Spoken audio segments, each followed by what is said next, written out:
को सिखाए वो अद्भुत घटना थी। वो हमसे कहे कि टीचर की 3 भूमिका होती है। ध्यान से सब लोग सुन लीजिएगा। पहली भूमिका आप क्लास में जा रही है बच्चों को ज्ञान देने के लिए। बच्चों को ज्ञान आप कैसे कितने सरलतम ढंग से हस्तांतरित कर रहे हैं ये आपके कौशल पर निर्भर करेगा, आपकी तैयारी पर निर्भर करेगा, आपके आत्मबल पर निर्भर करेगा। आपका आत्मबल कमजोर है, आपको तनख्वाह के लिए अगर पढ़ा रही हैं तो समझिए आप जीवन में कुछ नहीं कर रही हैं। आप बच्चों को बनाने के लिए पढ़ा रही हैं तो बहुत कुछ कर रही हैं। आपका परिवार भले नहीं बनेगा, लेकिन एक बच्चे एक पीढ़ी का ही नहीं, उस क्लास में जितने बच्चे हैं उनका पीढ़ी उनका परिवार बनेगा। तो टीचर की पहली भूमिका होती है वो क्लास में बच्चों को अपने ज्ञान का सरलतम ढंग से हस्तांतरण करे। एक इलाका है पिछड़ा हुआ है और बहुत गरीब इलाका है, इसमें लूट मची थी। वहाँ इतनी फीस, वहाँ इतनी फीस, वहाँ इतनी फीस।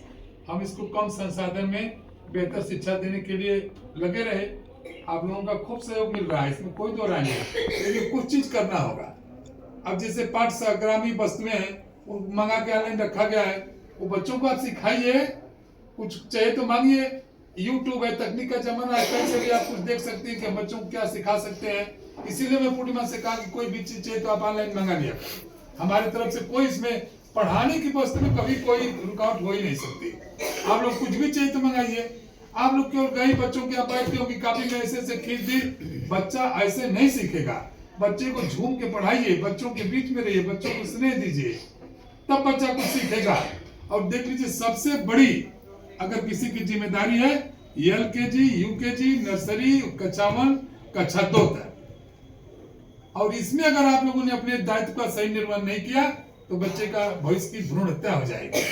तो टीचर की भूमिका होनी चाहिए। दूसरी भूमिका होनी चाहिए माता की।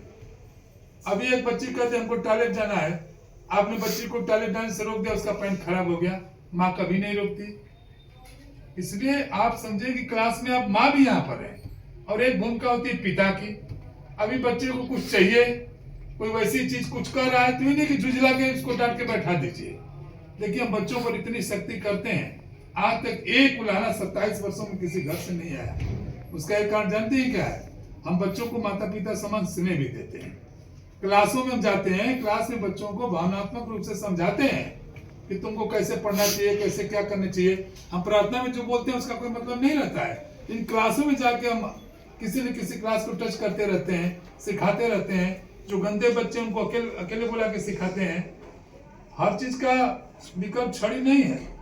छड़ी से कुछ देर के लिए हम शासन, हाँ डंडे का भय बच्चों को होना चाहिए, ये तो मैं मानूंगा भाई।